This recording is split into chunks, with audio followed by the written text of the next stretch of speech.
Question number 12 है ना, exercise 10.2, exercise 10.2 का क्वेश्चन नंबर 12 पढ़ लो एक बार। A triangle ABC is drawn to circumscribe a circle। पहले इतने ही पढ़ करके और इतना फिगर बना लेते हैं क्या हुआ।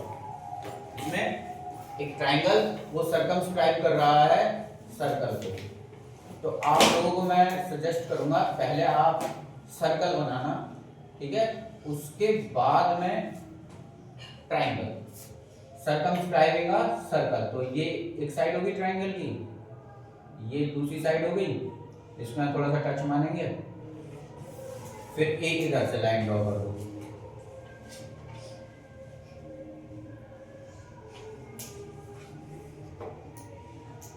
ये हो गया ट्राइंगल ए। इसका फिगर हमें क्वेश्चन में बना हुआ दिया हुआ है, तो सी पॉइंट यहां पर है और बी पॉइंट यहां पर, ठीक है। सेंटर इसका ओ, इसकी रेडियस गिवन है, ये यहां पर हमने इसको पॉइंट ऑफ कांटेक्ट पर ज्वाइन करा है, दिस पॉइंट इज डी। और ये जो डिस्टेंस है, ये डिस्टेंस आपको दी हुई है 6 सेंटीमीटर यहां तक, और डी से बी तक जो है वो 8 सेंटीमीटर गिवन है। हमें इसकी जो दो अननोन साइड्स हैं ए बी और ए सी, इन दोनों की वैल्यू कैलकुलेट करनी है, ठीक है। क्वेश्चन समझ आ गया सबको? ध्यान रखिए, क्वेश्चन करने से पहले आपको क्वेश्चन समझ में आना जरूरी है। सॉल्यूशन तो बाद में करेंगे, जब तक हमें क्वेश्चन ही समझ में नहीं आएगा हम सॉल्यूशन अच्छे से नहीं कर पाएंगे। अगर आपने क्वेश्चन को अच्छे से समझ लिया, ये मान करके चलो लगभग आधा क्वेश्चन आपने सॉल्व कर लिया, बाकी का आधा डिपेंड करता है आपकी प्रीवियस मेमोरी पर, आपके एफर्ट्स पर। स्टार्टिंग की जो बात है वो क्वेश्चन समझना है। तो क्वेश्चन रिपीट करता हूं मैं। Triangle ABC circumscribing a circle, उसका बेस एक साइड हमें दिया हुआ है, वो भी पार्टीशंस करके दिया हुआ है 6 यहां तक, और ये 8। डी पॉइंट ऑफ कांटेक्ट है, तो पॉइंट ऑफ कांटेक्ट यहां भी होगा और एक पॉइंट ऑफ कांटेक्ट यहां पर होगा।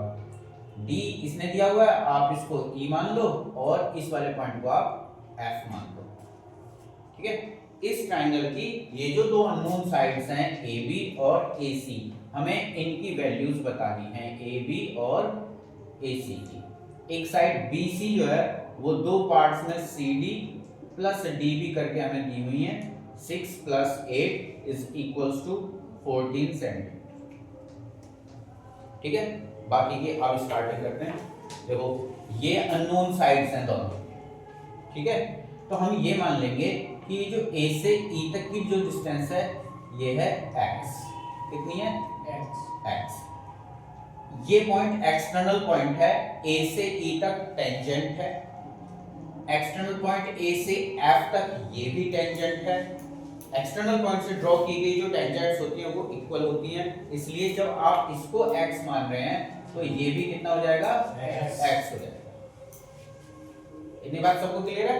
तो हमने क्या किया है, late AE = x since AF = AE, so it implies AF is also equals to x, ठीक है। अब ये जो साइड है यहां से यहां तक की, इसकी हम वैल्यू निकालना चाहते हैं, तो अभी हमें ये पार्ट नहीं पता है, इस साइड के लिए हमें ये पार्ट नहीं पता है, लेकिन ये पॉइंट एक्सटर्नल पॉइंट है, इस पॉइंट से डी तक ये टेंजेंट है, टेंजेंट फ्रॉम एक्सटर्नल पॉइंट। ऐसे ही सी से एफ तक ये भी टेंजेंट है, टेंजेंट फ्रॉम एक्सटर्नल पॉइंट।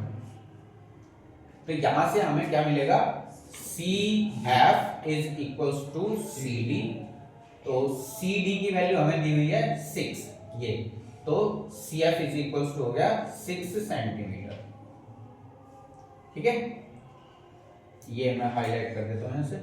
फिर यहां पर देखो ये 8 है, ये BE, ठीक है, BE = BD, ये भी कितना होगा 8 सेंटीमीटर, तो BE की वैल्यू हो गई 8 सेंटीमीटर। CF 6 सेंटीमीटर है, AF x है, तो इसका मतलब ये हुआ जो AC लाइन सेगमेंट है, साइड ऑफ ट्राइंगल है, वो x प्लस ये डिस्टेंस, तो x प्लस 6 हो जाएगा।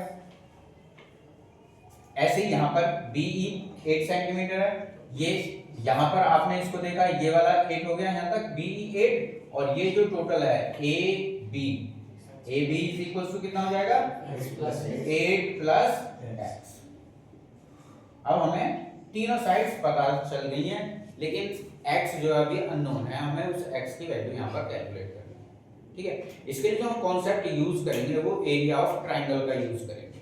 सबसे पहले हम ABC जो एक ट्राइंगल है इसका एरिया निकालेंगे। तो एरिया ऑफ ट्राइंगल के लिए आपने फॉर्मूले पढ़े हैं, कौन कौन से? एक तो 1/2 base into height.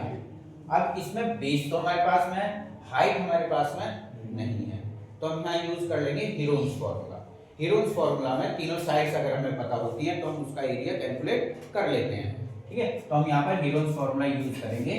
Area of triangle ABC is equal under the root S minus A, S minus B और S माइनस C। ये हीरोन्स फॉर्मूला है, जिसमें कि जो S है ये सेमी पेरीमीटर होता है, which is equals to A plus B plus C upon 2। ये 9th क्लास से हमने यहाँ पर यूज किया है। ठीक है, अब S की वैल्यू निकाल लो। ABC, कोई भी साइड ABC मान लो, ये A है, इसके सामने वाली साइड हमने इसको A मान लिया। ठीक है, तो A की जगह पर कितना रखेंगे आप? 6 प्लस 8। मैं यहाँ पर लिख देता हूँ जो साइड्स हैं BC, इसको हमने मान लिया A। ठीक है, जो AB है इसको हमने मान लिया B, जो AC है इसको हमने मान लिया C। ठीक है, आप इनमें से A B C किसी को भी मान सकते हैं, ऐसा कोई बाउंडेशन नहीं है कि आप इसको A मानेंगे या B मानेंगे या C मानेंगे, आप चेंज कर सकते हैं, नो प्रॉब्लम। A की वैल्यू लिखेंगे, A is 14 centimetre plus B की वैल्यू ये 8 प्लस x,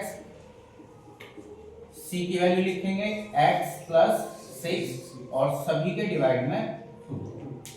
ऐड कर लो, देखो ये 14 प्लस 8 और 6 प्लस x और x डिनोमिनेटर में 2, इन दोनों का ऐड किया तो ये 28 प्लस अपॉन में 2। इन दोनों में से 2 कॉमन ले लो, यहाँ से कितना बचेगा प्लस यहाँ से x, डिनोमिनेटर में कितना आया, इससे इसको कैंसिल कर दो, तो s की जो वैल्यू हमें मिली वो मिली 14 प्लस x। अब हमें चाहिए s माइनस a, क्या चाहिए? तो s माइनस a निकालने के लिए हम क्या करेंगे, 14 प्लस x में से a की वैल्यू हमने मानी हुई है 14 को माइनस कर देंगे, तो 14 से 14 कैंसिल हो जाएगा, s minus a is equals to बच गया x। फिर s माइनस b कैलकुलेट करेंगे, दूसरी टर्म हमें ये s माइनस b चाहिए, तो s की जगह हम लिखेंगे 14 प्लस x, उसमें से b माइनस करेंगे, b की वैल्यू है 8 प्लस x, तो यहाँ पर हुआ 8 plus x is equals to 14 plus x minus 8 minus x। अब की बार x से x कैंसिल और 14 में से 8 माइनस करेंगे तो ये हुई s माइनस b की वैल्यू। ठीक है, next s minus c, s minus c कितना होगा, 14 प्लस x माइनस c हमने लेट किया है x प्लस 6 को, तो यहाँ लिख दिए x plus 6, then 14 plus x minus से मल्टीप्लाई करेंगे माइनस x माइनस 6, x से x कैंसिल, 14 में से 6 माइनस करो 8।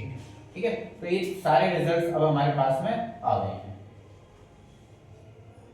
ठीक है, नेक्स्ट अब ये वैल्यूज सारी की सारी हम इस फॉर्मूले में पुट कर देंगे।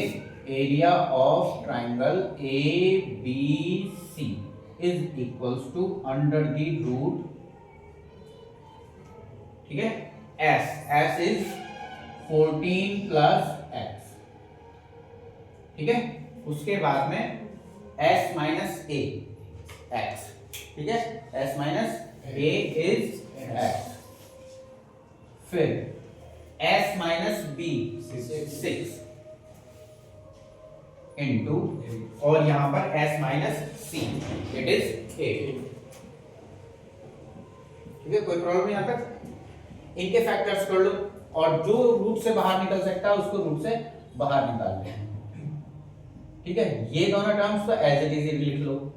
14 plus X as it is 2 into 3 और 8 के फैक्टर्स लिखेंगे 2 इंटू 2 इंटू 2। देखो इसके पेयर बन रहे हैं, तो 2 टू ज़ा 4 अंडर द रूट कितना रहेगा यहाँ पर x ब्रैकेट में 14 प्लस x। बताइए यहाँ तक कोई समस्या तो नहीं? सॉरी 3 और आ जाएगा यहाँ पर, तो 3 को इधर लिख लेते हैं। ठीक है, एरिया ऑफ ट्राइंगल ABC। ठीक है, इसको इक्वेशन मान लेते हैं एक, जिसकी हमें जरूरत पड़ेगी। अब हमने एरिया जो लार्जर ट्राइंगल है ABC वो हमने कैलकुलेट कर लिया। इससे आगे क्या करना है? इससे आगे ये जो ट्राइंगल है इसको हम 3 पार्ट्स में बांट लेंगे। ठीक है, 3 पार्ट्स में बांटने के लिए लाइंस ड्रॉ करेंगे। एक लाइन पे ये ड्रॉ कर लो। ठीक है, एक ट्राइंगल हो गया ये, फर्स्ट मान लो, और एक लाइन यहां पर ड्रॉ कर लो, ए को ओ से मिला दो। एक ट्राइंगल हम इसको मान लेंगे और एक ट्राइंगल हम इसको मान लेंगे। अब कॉन्सेप्ट क्या है इस क्वेश्चन को यहां से आगे बढ़ाने का? वो कॉन्सेप्ट ये है कि जो लार्जर ट्राइंगल है उसका एरिया इन 3 ट्राइंगल्स के एरिया के सम के इक्वल होगा। ठीक है, हमने एक ट्राइंगल के 3 पार्ट्स कर लिए हैं, उन तीनों का जो सम निकलेगा वो इस लार्जर ट्राइंगल के एरिया के इक्वल होगा। ठीक है, तो सबसे पहले फर्स्ट वाला ट्राइंगल लेते हैं OBC। Area of triangle OBC, इसमें हम यूज करेंगे 1/2 बेस इंटू हाइट। अब देखो बेस तो है BC, 8 प्लस 6 14 सेंटीमीटर, BC की वैल्यू तो 14 है। अब ये देखिए ये वाली जो लाइन है ये हमने पॉइंट ऑफ कांटेक्ट से ज्वाइन की है, OD is the radius of this circle, OD is radius of this circle, और ये हमें क्वेश्चन में गिवन है कि ये 14 सेंटीमीटर है। ठीक है, OD इज 4 सेंटीमीटर, ये हमें क्वेश्चन में ही गिवन है। ओके, तो इसका यूज कर लेंगे हम यहाँ पर 1/2 बेस की जगह पर 14 और हाइट की जगह पर 4। 2 से डिवाइड कर लो, 7 टाइम्स 7 का 4 से मल्टीप्लाई करो 28 centimetre square. This is equation number 2, area of triangle OBC। ठीक है, फिर सेकंड ट्राइंगल लेकर के चलते हैं BOA। ठीक है, triangle BOA, area of triangle BOA, इसमें भी 1/2 बेस इंटू हाइट यूज करेंगे। बेस AB को लेंगे और जो हाइट है वो ये वाली लाइन ले लेंगे OE। ठीक है, क्योंकि ये भी रेडियस है और रेडियस को कहां ज्वाइन कराया हमने? पॉइंट ऑफ कांटेक्ट पर, तो ये OE जो है ये भी क्या होगा? ठीक है, तो यहां पर 1/2 बेस की जगह हम लिखेंगे 8 प्लस x, इसको ब्रैकेट में कर लेंगे और मल्टीप्लाई बाय 4। 2 से 4 को डिवाइड कर लीजिए, बाकी को अंदर मल्टीप्लाई करो, 8 2 जा 16 और फिर x के साथ में 2x। ठीक है, और ये हो गया area of triangle BOA, equation number 3। ठीक है, कोई डाउट नहीं है? नेक्स्ट थर्ड वाला AOC, area of triangle AOC is equals to 1/2 base into height इसमें लगेगा। बेस ये वाली लाइन AC और हाइट जो होगी फिर से परपेंडिकुलर ड्रॉ कर लो, OF इज हाइट, और ये भी 4 ही सेंटीमीटर होगी क्योंकि ये भी तो रेडियस है जैसे ये रेडियस थी। ठीक है, तो यहाँ पर 1/2 और साइड कितना होगा AC 6, ये x और ये 6, तो 6 प्लस x मल्टीप्लाई बाय 4। 2 से 4 को डिवाइड कर दो और 2 का अंदर दोनों के साथ मल्टीप्लिकेशन, इसको डिस्ट्रीब्यूटिव लॉ बोलते हैं। 6 टू द 12 और ये 2x। Area of triangle AOC, this is equation number 4।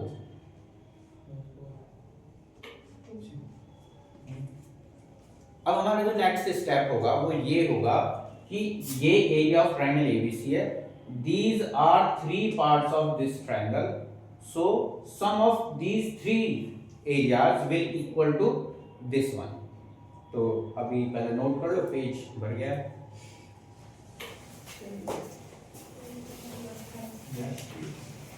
भैया आज तो अब फाइनल स्टेप्स की तरफ बढ़ रहे हैं। क्या फाइनल स्टेप है? इस ट्राइंगल का एरिया इन 3 ट्राइंगल्स के एरियाज के सम के इक्वल पुट करना है। ठीक है, कैसे लिखते हैं? ऐसे area of triangle ABC is equals to area of triangle BOC plus area of triangle BOA, second triangle BOA plus third triangle COA, area of triangle COA। AOC भी लिख सकते हैं, COA भी लिख सकते हैं। हमने यहाँ AOC की फॉर्म में निकाला है, यहाँ हमने COA लिख लिया है, जिससे कुछ फर्क नहीं पड़ेगा। इसका एरिया था फर्स्ट इक्वेशन से ये 4 अंडर रूट से बाहर, अंडर रूट के अंदर x, 14 प्लस x और मल्टीप्लाई में 3।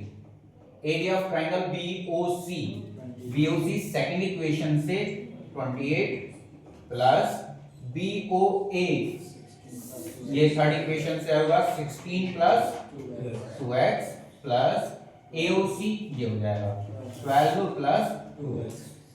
अब बस इस इक्वेशन को सॉल्व करके हमें x की वैल्यू कैलकुलेट करनी है।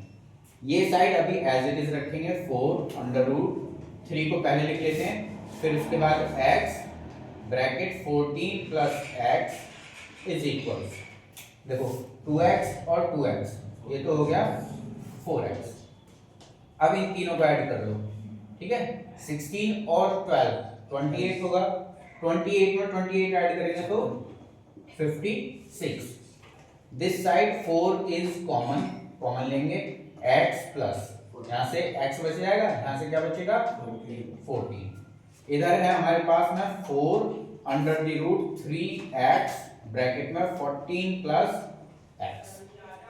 सबसे पहले इसको कैंसिल आउट कर दो, फिर जो बचा वो ये होगा 3x फिर bracket 14 plus x is equal x plus 14। हमारे सामने जो प्रॉब्लम है अब वो रूट है, रूट को हटाने के लिए हमें करना होता है स्क्वायर, तो हम दोनों साइड का स्क्वायर कर लेंगे। Squaring on both sides.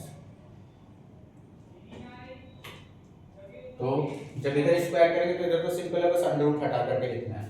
तो इधर से बचेगा 3x ब्रैकेट में 14 प्लस x, और जब आप इधर स्क्वायर करोगे तो x प्लस 14 का होल स्क्वायर, x प्लस 14 का होल स्क्वायर।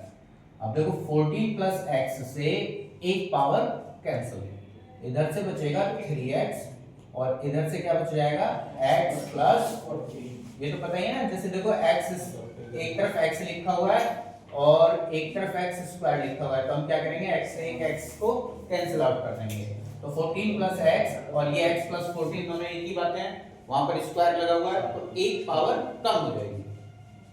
अब x को आप इधर लेके आइए, 3x minus x is equals to 14, इसमें से माइनस करेंगे 2x is equals to 14, then x is equals to 2 से डिवाइड कर दो इसको 7। ठीक है, तो अब आते हैं वापस साइड्स पर।